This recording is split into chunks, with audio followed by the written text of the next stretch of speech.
Okay. Okay, thank you for being here, but yeah, we can stop this. All right, so I hope the lunch was good, but I really hope that the coffee was better and stronger, because I'm awake then, and so are you all, and that makes my work easier. So let's start.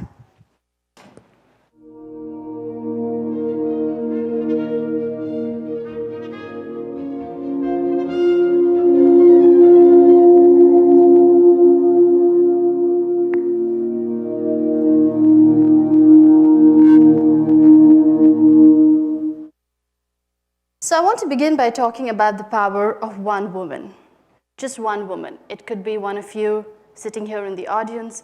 It could be one of you later watching this on a YouTube video, or each one of you, or maybe even me. And somewhere we all know that just one step by a determined woman can actually change destinies.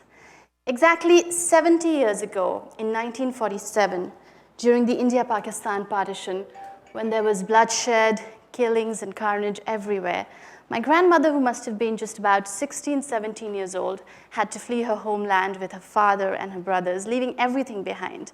I don't think at that point she realized that that one move of hers was actually shaping the destiny of her future daughters and granddaughters. And the very fact, perhaps, that I stand here today talking about feminism and women's rights is because of her.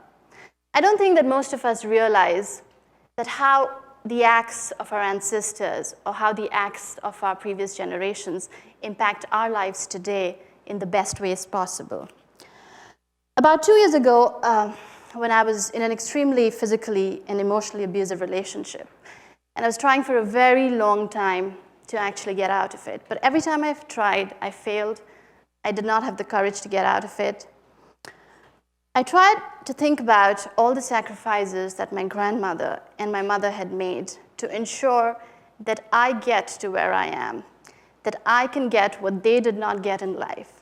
And their sacrifices, and thinking about every sacrifice that they made along their lives, actually made me stronger and made that move easier for me.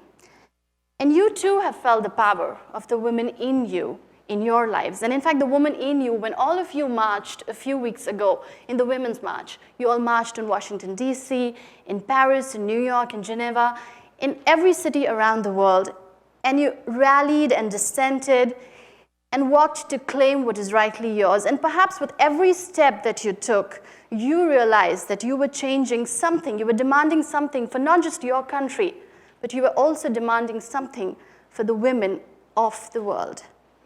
But I'm not here to talk about my story or about the story of my grandmother or even your story. I'm here to talk about a new breed of feminists, women who are on the move every day, every night. Thousands and millions of refugee women who are navigating through life-threatening conditions only to claim what they rightly deserve, basic human dignity. Over the last 2 years, I spent a lot of time filming and reporting with these women at refugee camps in Greece, in Athens, in Eastern Europe. And what struck me the most about them was their tenacity, their resilience, and their optimism. These are not weak women. These are perhaps the strongest women of our times. It takes a special kind of strength. It takes a special kind of feminism to actually leave your country behind, knowing that you're never going to return. It takes a special kind of strength to leave your men behind with your babies clinging to your chest, to cross the high seas, to sleep outside closed borders at freezing temperatures, and mind you, doing all of this proudly wearing their identity, the hijab, that the world fears today.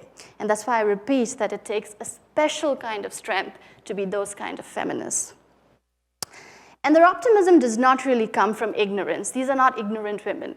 They know about every political move, every rule, every order that is actually directing their move ahead, or in fact even halting their migration. Their optimism comes from a relentless self-belief. I want to talk here about a night in September 2015. This was outside the Hungarian-Serbia border. This was the very day that the Prime Minister of Hungary, Viktor Orbán, had actually shut all the borders of his country to stop the refugees from entering. So a few journalists and a few activists, we wanted to get across to the Serbian side because all the refugees were halted at the Serbian border because they were not being allowed to come inside. So when we got there in the middle of the night, nobody was prepared for it. So obviously there were no tents, there was no camp, there were no toilet facility. People were just actually sleeping outside at freezing temperatures.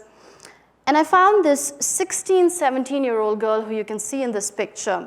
She must have been brought up in an extremely sheltered environment. So she wanted to go to the toilet, and she couldn't get herself to go to the woods. There were also hundreds of men actually lined up right there in the woods. The picture clearly does not show a great deal, but there's a man there.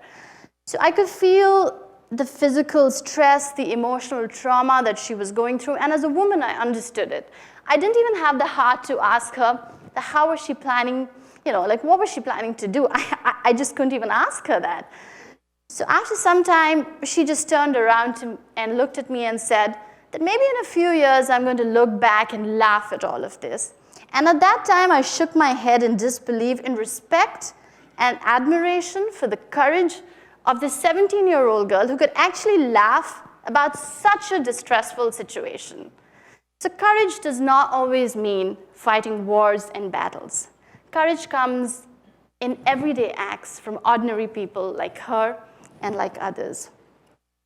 There's a report which says that about 70% of the Syrian refugees are women and children. Women mostly move in groups, or they find each other along the way, supporting each other and thriving on the bond of sisterhood. Another person I want to talk about is this woman. I met her last summer, August 2016, at a refugee camp in Athens. It's called the Skarmagas refugee camp. She's the spunkiest 33-year-old I've ever met. She had her little daughters bouncing all around her. She was there in the refugee camp for 3 months before I could get there. And she told me that she used to be a school teacher back in Syria. She was a single mother. And her parents and she had put in all her life savings just to ensure that she and her daughters could get to a safer country.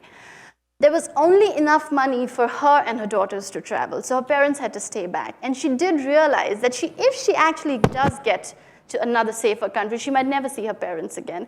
And that's somewhere the fact that her parents had put in so much for the safety of her and her daughters made her more determined. Despite the EU-Turkey deal in place, which was actually making it difficult for her to move ahead from Greece, she might probably go back to Turkey, she was all the more determined that she get her and her daughters to a better place. So I asked her that what if she actually manages to get to the US or she manages to get to Germany, what would she do? And she told me, my parents had given me the best gift of an education. She said, I can teach. I am sure I'll be able to do something for myself and my daughters, but I want to ensure that my daughters also learn and live in a free country. When they found out that I was Indian, they got very excited about Bollywood songs and Bollywood movies. Somehow Bollywood always connects. So I want to show you a video, and I want to play that video. So she, can we play that? So her daughters, and I actually danced to Bollywood music that afternoon. All I remember is songs playing out of an almost broken mobile phone in a small little cabin in a very dusty refugee camp, totally unaware of what the future held for them. But I think I will always remember them with these smiling, shiny, resilient faces. And I think that's how we should always remember these people. I know you might feel that these stories are of other people, that these stories come from a distant land, and you do not connect to them. But look a little bit deeper, and these are our stories as well. We know what it means to fight harder to get to where we want to be. And as women, we know that we need to put in a little bit, in fact, sometimes even more than a little bit, extra effort to even get to an equal platform. And I strongly believe that these women, their feminism, goes a step further than ours. The last woman I want to talk about is her. The day I was at the camp, at the refugee camp in Athens, she actually just reached that very day. So she was very harassed. She had just come in. She didn't know what to do. She had been separated from her husband and her baby for almost a year. Her husband and her baby were already in Germany, and she was trying to get there. She didn't speak anything but Arabic, and unfortunately, I struggle, maybe know a few words of Arabic. So she was enterprising enough, and she said we could use the Google Voice Translator. So she would talk into the phone, and it would throw up English words for me, and I would do the same, and that's how we communicated.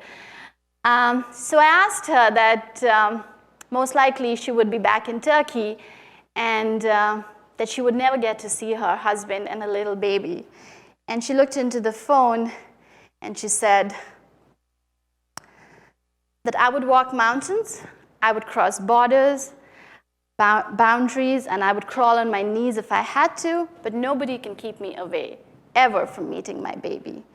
And at that point, I felt that not this woman, not that 33-year-old spunky mother, neither that 17, 18-year-old girl, or all these refugee women, none of them realized that their acts of resistance today, that their steps of determination today is actually building a future, not just for them and their children, but for all of us. So the next time we march, I think we should march for these new breed of feminists. We should march for their right to life. We should march against every rule and order that dehumanizes on the basis of religion and gender. I want to play a video to end with. I started with Maya Angelou. I want to end with a favorite poem of Maya Angelou's that I like. It's called Still I Rise. And I want to play it over photographs, images of these refugee women, of how I saw them through the lens of my camera. Can we play the video? Yeah. Okay.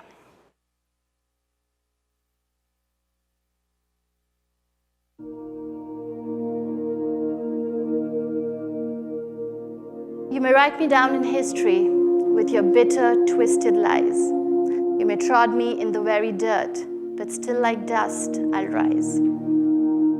Did you want to see me broken, bowed head and lowered eyes? Shoulders falling down like teardrops, weakened by my soulful cries.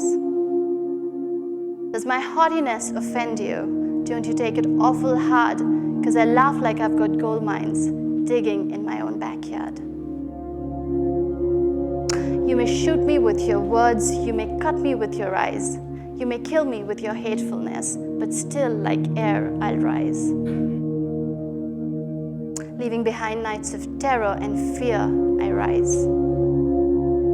Into a daybreak that's wondrously clear, I rise. I am the dream and the hope. I rise, I rise.